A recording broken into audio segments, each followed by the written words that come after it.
प्यारे बच्चों, अस्सलामु अलैकुम रहमतुल्लाहि व बरकातुहू।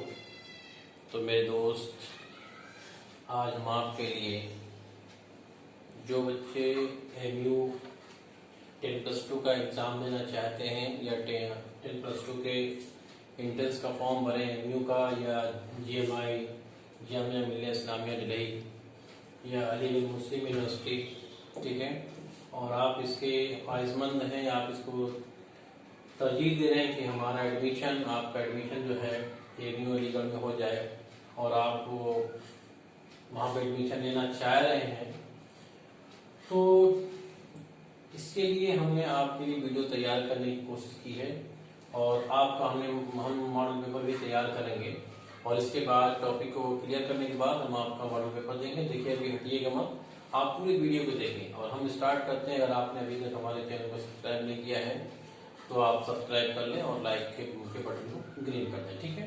तो आप हमको मत देखिए, हमारी चीज को देखिए हम कैसा कर रहे हैं, ठीक है।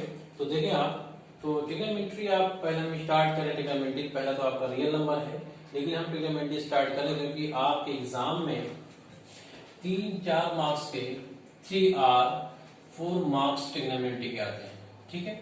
3 से 4 मार्क्स ट्रिग्नोमेट्री के आते हैं यहीं से। तो आपका क्वेश्चन कैसे आप ट्रिग्नोमेट्री का सॉल्व करेंगे, पहले हम ट्रिग्नोमेट्री के कॉन्सेप्ट को समझेंगे, उसके बाद हम क्वेश्चन देंगे, क्वेश्चन के बाद आप सॉल्व करेंगे, आप मॉडल पेपर आपको देंगे हम आपको। तो देखिए, पहले है क्या आपकी, पहले जो आपका ट्रिग्नोमेट्री होती है, ट्रिग्नोमेट्री आपके 3 पार्ट में देखिए बटी हुई। एक है आपका ट्राई, दूसरा है गॉन, तीसरा है मेट्री, ठीक है। तो ट्राई मतलब होता है 3, क्या होता है 3 मीन्स 3। हिंदी मीडियम के बच्चे भी इसको समझ सकते हैं, इसके मतलब 3 होता है। गॉन मतलब होता है साइड, क्या होता है साइड होती है। और मेट्री मतलब मेजरमेंट, क्या होता है मेजरमेंट। मीन्स ये हुआ कि इसको कहते हैं भुजा, ठीक है, और इसको कहते हैं नाप, ठीक। तो इस तरह से हम 3 साइड 3 भुजा के नाप को हम स्टडी करेंगे ट्रिग्नोमेट्री में। और ट्रिग्नोमेट्री जो है ये दरअसल आपकी टिकी हुई राइट एंगल ट्रायंगल पे, किसमें राइट एंगल ट्रायंगल पे। तो राइट एंगल ट्रायंगल पे आपकी ट्रिग्नोमेट्री टिकी हुई है, इस पे राइट एंगल ट्रायंगल पे आपकी फॉलो होती है ट्रिग्नोमेट्री, ठीक है। अब आप यहाँ पे देखिए हाइपोटेनस है, तो यहाँ पे बेस परपेंडिकुलर 2 लेग्स होते हैं, 2 साइड्स होती हैं, तो ये दोनों आपस में 90 डिग्री बनाती है और एक होता है हाइपोटेनस। तो ये बेस परपेंडिकुलर हाइपोटेनस और इन दोनों के बीच एंगल बनता है। देखिए एंगल जो बनता है आपका, ये एंगल जो बनता है, ये एंगल आपका, इसको कहते हैं आप इनिशियल लाइन, इसको कहते हैं टर्मिनेटिंग लाइन। तो ये जो आपका ट्रायंगल बनेगा, इसमें एक होता है इनिशियल लाइन, ये हो जाएगी आपकी इनिशियल लाइन और ये हो जाएगी आपकी टर्मिनेटिंग लाइन, टर्मिनेटिंग लाइन हो जाएगी। तो टर्मिनेटिंग और इनिशियल लाइन के बीच देखो ऐसे एंगल बनता है, ऐसे है, ठीक है। तो ये आपका 0 डिग्री बनाएगी। फिर जब ये टर्मिनेटिंग लाइन मूव होगी तो यही टर्मिनेटिंग लाइन, ये टर्मिनेटिंग लाइन क्या बनती है हाइपोटेनस बनती है। और जब हाइपोटेनस बनेगी तो बेस और हाइपोटेनस के बीच हमारा एंगल मेजर होता है, जिसे हम थीटा कहते हैं, ठीक है। अगर हम बेस को ये मान लें कि आपका AC बेस है, क्या है AC बेस है ट्रायंगल ABC में, तब अगर हम एंगल यहाँ पे मान लें अल्फा, तो अब देखिए एंगल के सामने की साइड को परपेंडिकुलर कहा जाता है। ये आपका है थीटा, थीटा के सामने की साइड BC है, तो ये परपेंडिकुलर होगी इन केस ऑफ थीटा, ये इस एंगल के केस में। अगर हम मान लें अल्फा, तो अल्फा के केस में आपका BC बेस होगा और इसके सामने की साइड क्या होगी, ये भी परपेंडिकुलर होगी, ठीक है। तो अब हम चलते हैं, आप ये सब पढ़ चुके होंगे, ठीक है, ज्यादा बताने की जरूरत है नहीं। तो हम सीधा डायरेक्ट आते हैं ट्रिग्नोमेट्रिकल रेशियो पे। तो ट्रिग्नोमेट्रिकल रेशियो 6 होती हैं, 3 मेन होती हैं। तो 3 ट्रिग्नोमेट्रिकल रेशियो या आपकी जो है मेनली 3 ट्रिग्नोमेट्रिकल रेशियो ये आपको दी गई है 3। इसी 3 को याद करके हम बहुत सारे फार्मूले को लर्न करेंगे। नंबर साइन थीटा आता है equal to perpendicular upon hypotenuse होता है, ये ट्रिग्नोमेट्रिकल रेशियो है। दूसरा cos theta base upon hypotenuse, तीसरा tan theta perpendicular upon base, cosec theta hypotenuse upon base perpendicular, sec theta hypotenuse upon base, cot theta equal to base upon perpendicular. तो आपने देखा just sin theta और cos theta एक दूसरे के reciprocal हैं, cos theta sec theta एक दूसरे के रेसिप्रोकल हैं। tan थीटा और cot थीटा एक दूसरे के क्या है, रेसिप्रोकल। ये सब के सब sin cos का रेसिप्रोकल है, उल्टा है, cosec थीटा sec का रेसिप्रोकल, tan cot का रेसिप्रोकल है। उसके बाद जो आपका एक रिलेशन आता है tan थीटा, तो tan theta is equal to एक रिलेशन और होता है आपका कि tan theta is equal to होता है sin theta upon cos theta, और cot theta is equal to होता है cos theta upon sin theta. तो ये चीज आपको बस इतना ही लर्न करना है। अगर आपने इतना लर्न कर लिया, ठीक है, बस ये समझिए कि अगर sin थीटा है, अगर ये एंगल दे रहा है तो sin अल्फा क्या हो जाएगा, sin alpha is equal to हो जाएगा AB अपॉन AC। हाइपोटेनस हमेशा सेम होता है, ठीक है। तो इस केस में आप, तो जिसमें आप ये पता करना केस में कि आप एंगल देखो, एंगल कहां पे है। एंगल अगर आप फाइंड आउट कर ले गए कि एंगल के सामने की साइड परपेंडिकुलर होती है तो सारी ट्रिग्नोमेट्रिकल रेशियो आपकी निकल जाएंगी और बड़े आसानी के साथ आपका सॉल्व हो जाएगा। बहरहाल ये आपका फंडामेंटल अभी है, इस बेस पे क्वेश्चन आएंगे, लेकिन ये सारी चीज नहीं आएगी कि आपका sin थीटा cos थीटा बताओ क्या होता है, तो ये चीज नहीं आएगी, ठीक है। उसके बाद चलते हैं, हम आगे डिस्कस करते हैं कि ट्रिग्नोमेट्रिकल रेशियो में कैसे आप फाइंड आउट करेंगे, ठीक है, कोई चीज कैसे आप फाइंड आउट करेंगे। तो देखते हैं हम यहाँ पे देख रहे हैं। तो देखिए आपका जो फंडामेंटल है आपका sin theta is equal to perpendicular upon hypotenuse हो गया। मान लिया आपकी जो साइड दी गई है आपकी ट्रायंगल है, राइट एंगल एट बी है और ये ABC है और ये एंगल आपका दिया गया है थीटा।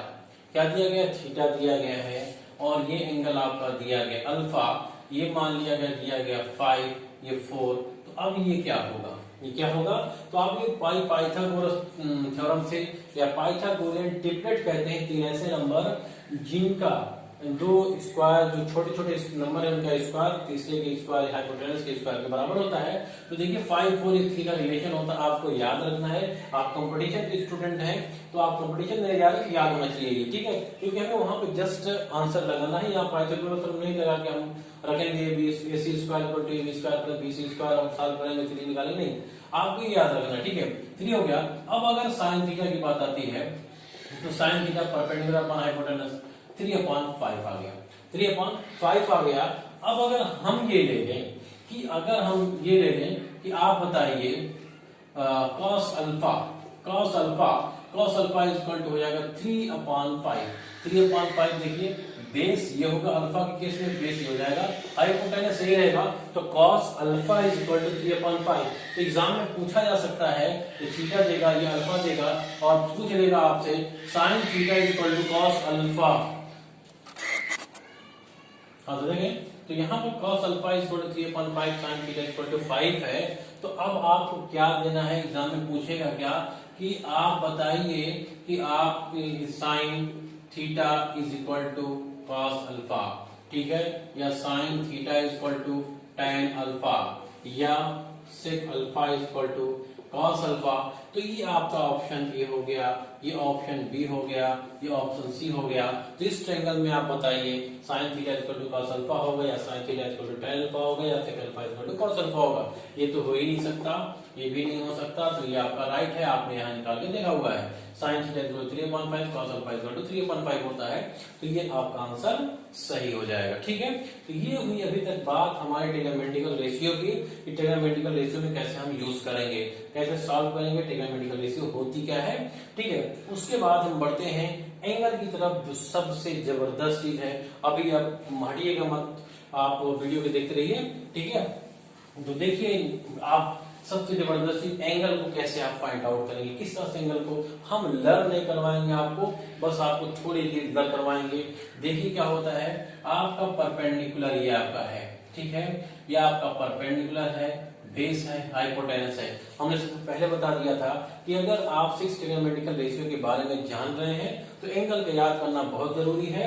अब आपको ये पता होगा कि सर क्या बताने जा रहे हैं। तो देखें sin 0 डिग्री की वैल्यू, sin 0 की डिग्री मीन्स अगर हम मान लें theta is equal to 0 degree, theta is equal to 0 और थीटा इज इक्वल टू 90, इसके केस में आप कैसे बताएंगे कि एंगल की वैल्यू कितना आती है, उसके बाद हम बारी बारी से बात करेंगे। तो देखिए थीटा इज इक्वल टू जब 0 डिग्री है तो कैसे हमको sin 0, cos 0, tan 0, cot 0, sec 0 और cosec 0 की वैल्यू फाइंड आउट होगी। तो देखिए in case of theta is equal to 0, theta angle की वैल्यू अगर 0 है तो यहाँ पर देखिए हम लिखेंगे परपेंडिकुलर बेस और हाइपोटेनस, इनकी वैल्यू लिखेंगे, ठीक है। तो अब देखिए थीटा के केस में परपेंडिकुलर 0 होगा, बेस 1 होगा, हाइपोटेनस भी हम क्या मानेंगे 1 मानेंगे। तो अब बताइए आप कि साइन 0 की वैल्यू क्या होगी। तो साइन 0 क्या होता है, परपेंडिकुलर अपॉन हाइपोटेनस होता है। परपेंडिकुलर आपका 0 है, हाइपोटेनस 1 है, आंसर क्या आ गया। इसका मतलब साइन 0 की वैल्यू 0 मिल गई। cos 0 भी निकाल देते हैं, तो cos 0 की वैल्यू क्या हो जाएगी, cos क्या होता है base upon hypotenuse, base upon h 1/1 equal to 1। तो cos 0 की वैल्यू कितना होती है, ठीक है 1 होती है। तो cos 0 की वैल्यू आपको मिल गई 1, ठीक है।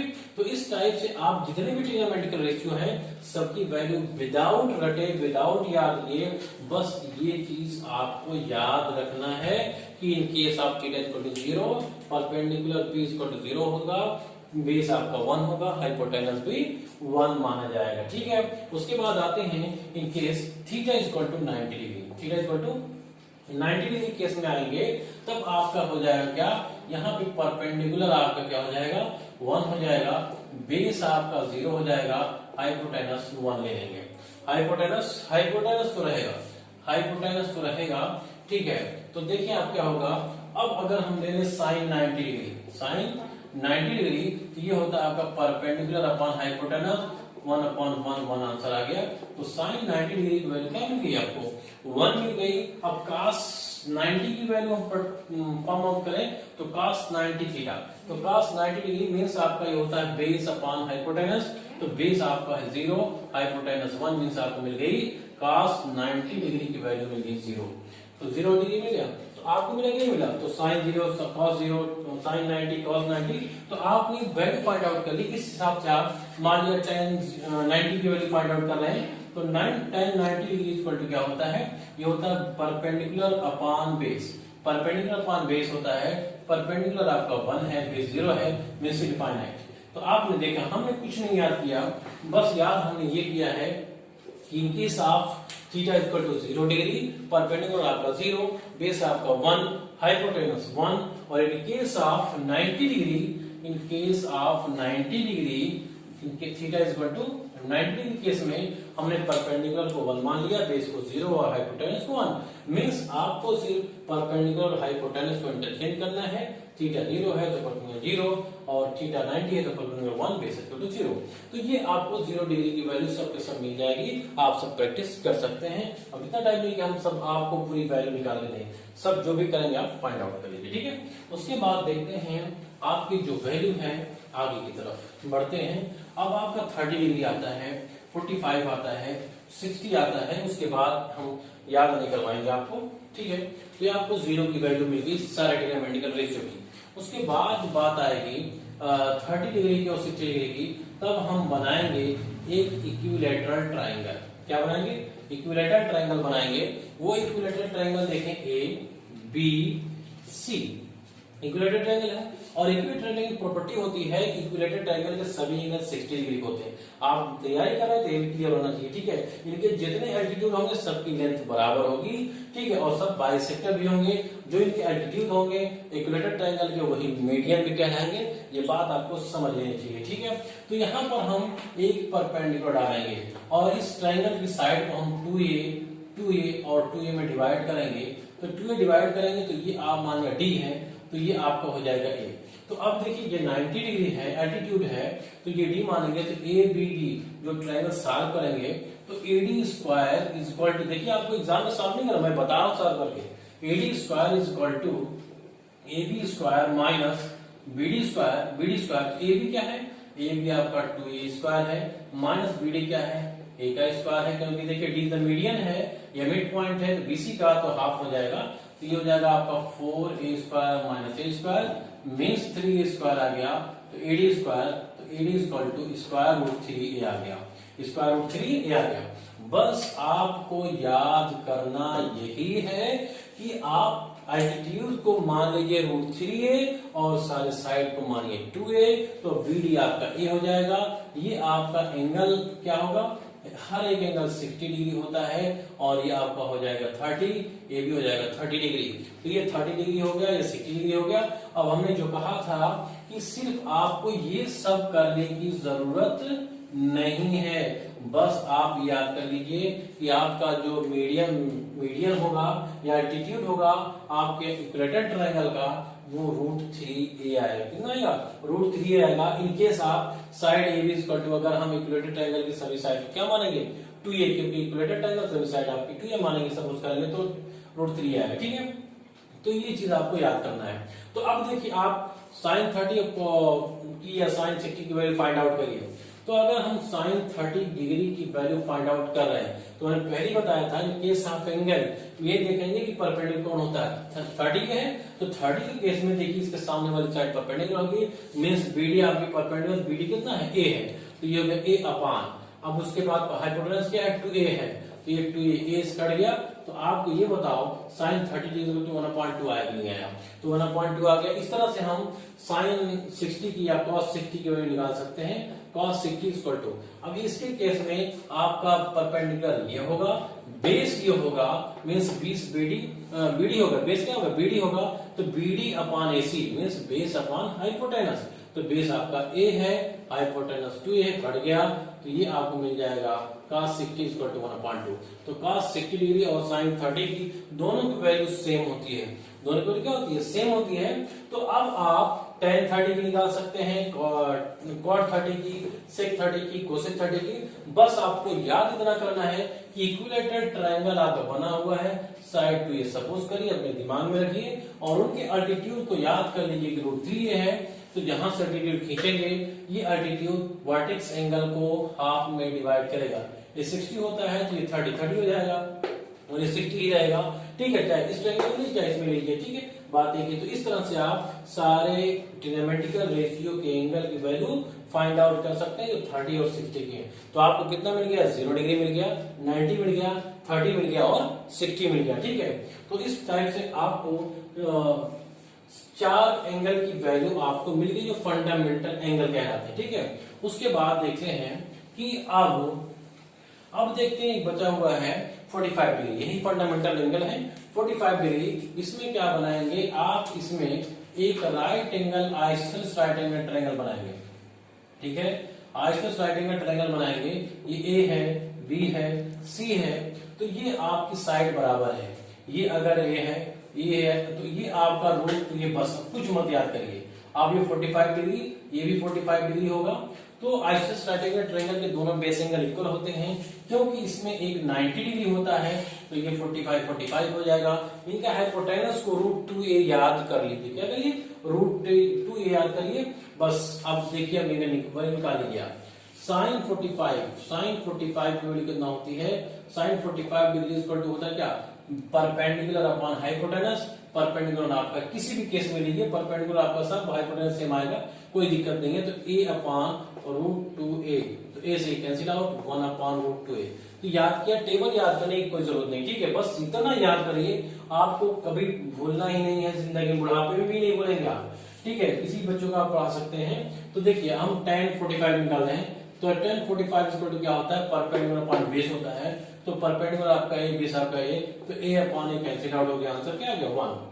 तो मींस आपको याद करने की जरूरत नहीं है, ये बस ट्रायंगल थोड़ा याद करिए। आइसोसेलेस ट्रायंगल में हाइपोटेनस का √2a आता है और बेस आपका परपेंडिकुलर, दोनों a इक्वल होता है। तो ये आपका हो गया कि 0 डिग्री की सारे ट्रिग्नोमेट्रिकल रेशियो की, 0 डिग्री की, 30 डिग्री और 45 डिग्री, 60 डिग्री और 90 डिग्री। ये इतनी वैल्यूज होती हैं ट्रिग्नोमेट्रिकल रेशियो में, जो फंडामेंटल वैल्यूज आती हैं। इसी वैल्यूज के रिस्पेक्ट में हम बड़े बड़े एंगल की वैल्यू को हम फाइंड आउट करेंगे बड़े आसानी के साथ। ठीक है, तो बस आज इतना ही। अब इसके बाद हम नए लेक्चर में आपके साथ फिर हाजिर होंगे। अस्सलाम वालेकुम।